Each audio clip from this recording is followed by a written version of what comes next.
about those last 3 bouts? Why don't we just start there? What happened there? Well, we know they're really good there. I mean, I don't want to say we made them look better. We didn't. It wasn't really competitive, to be honest with you. It happened pretty quick.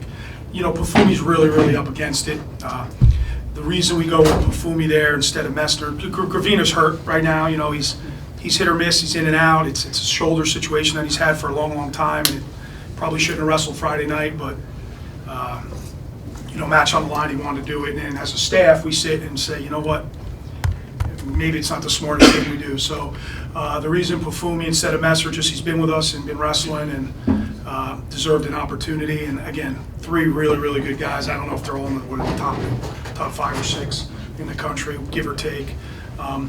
So we knew we were up against it, and that's you know, you want to be able to compete a little bit more there. You want to be able to fight.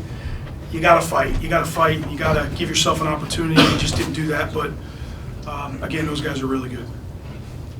Scott, how much of this game for Richie right now is just confidence?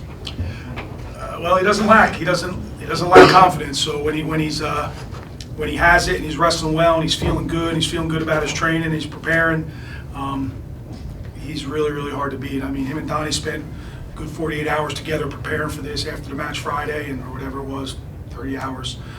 Game planning, I don't know how long I did. Who knows, one day.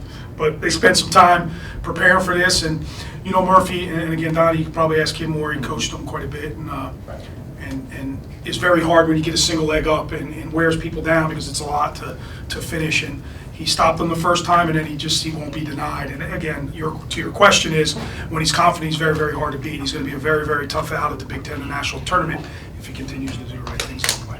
Richie, how confident are you right now in your ability and yourself? I'm really confident, you know, but this one's already in the past, and it's time to move on to Indiana, Purdue this week, and continue to grind and continue to do what I do. What did you expect of yourself this year after 2 years out in Iowa? I mean, did you expect to make this much of a splash? I expected just to be the best Richie Lewis possible, and this is what's coming out of it.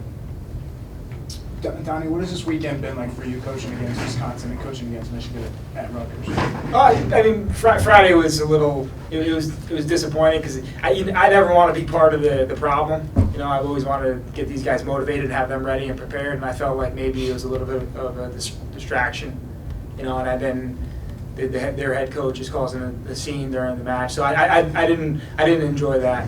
But you know, our guys didn't perform well, and I think they would have. You know, even if McCabe wins that match and we win the duel, I don't think our staff is not going to be happy with the way we wrestled. That's a team that's going to place 25th at the NCAAs. We have a much better team than that, and you know, I think you know, Friday was tough. And today, you know, I know all those kids. I recruited every one of them except Huntley, and you know, they're really good kids. They work hard, but you know, I think they understand that, you know, when it's time to wrestle, this is our business, and we're going to get after it. And you know, I'm close with those guys. I really like them. I have a lot of respect for them. I think they wrestle really hard. I think our guys wrestle really hard too, though. I love our guys, and I think coming down to the end of the match, I thought, you know, if we performed a little better, you know, we had tough duty there for Pafumi, but 97 in heavyweight, you know, we should be competing harder, especially on senior day.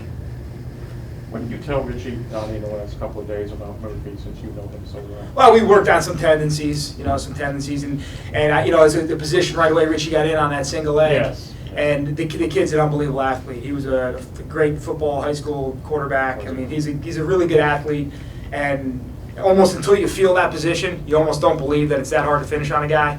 But you know, Richie made some great adjustments, and he controlled the entire 7 minutes, other than I think there was like a 5-second flurry where that kid came after him a little bit after he got called for stolen on the edge, or didn't get called for stolen on the edge. Other than that, Richie was in control in his positions. Right now, he's right on target to be top 3 in the NCAA. And whether he can be 1, 2, or 3, that's going to be up to him in those fine-tuned matches. Did you like the way how consistent he was? I think everybody loved it. With the leg and everything? Yes, I think, you know, aside from that 3-4 seconds where that kid got after him, I think our crowd really enjoys watching him.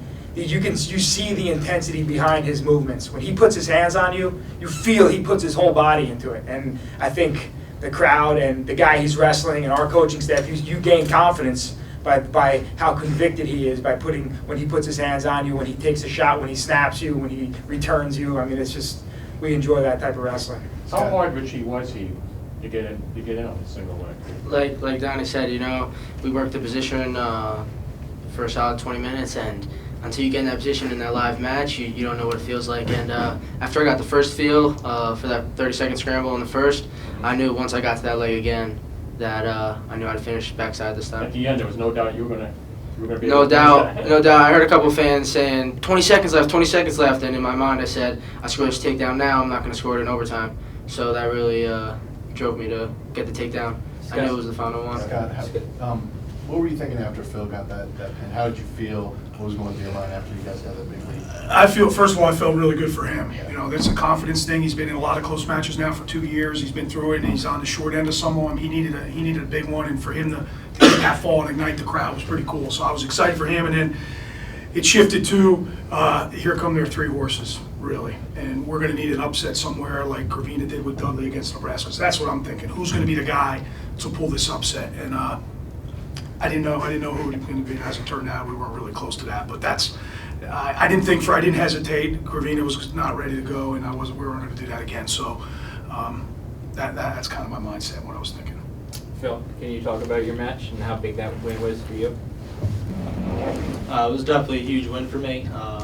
As you all seen, I had a couple of tough losses over the past couple of years, so it just felt good to finally be able to close one out and just actually pump the crowd. I've been wanting to do that for so long now, being able to pump the crowd up like that. So, I mean, it was just a huge confidence booster for me right now, and I just want to keep rolling. How tough, Scott, was to lose to Woody Jones at 138? Yeah, 25 and 33, we talked when we went back to the room Saturday morning, was just let it all hang out, get after it. And I think in both cases, I think it was both 1-1 in overtime. I thought we were close at 33, that's why we challenged. I thought he was behind him, and there's no reaction time in college. So it's 2 right away, and that was what I saw. That's what Donnie saw. That's the reason for the challenge. But still, To lose that way. yeah, we're not.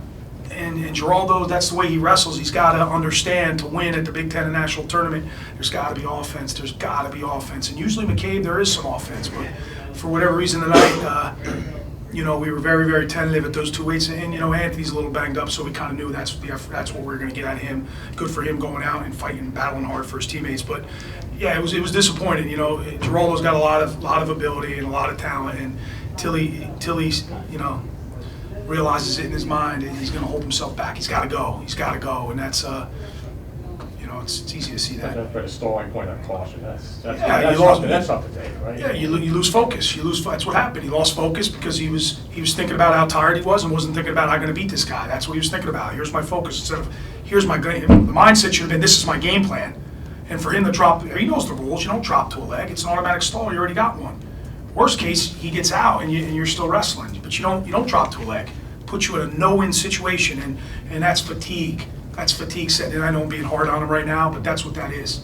And until you fight those demons, you're going to be in those matches, and you're going to be on the short end of them. He's got to get better at that.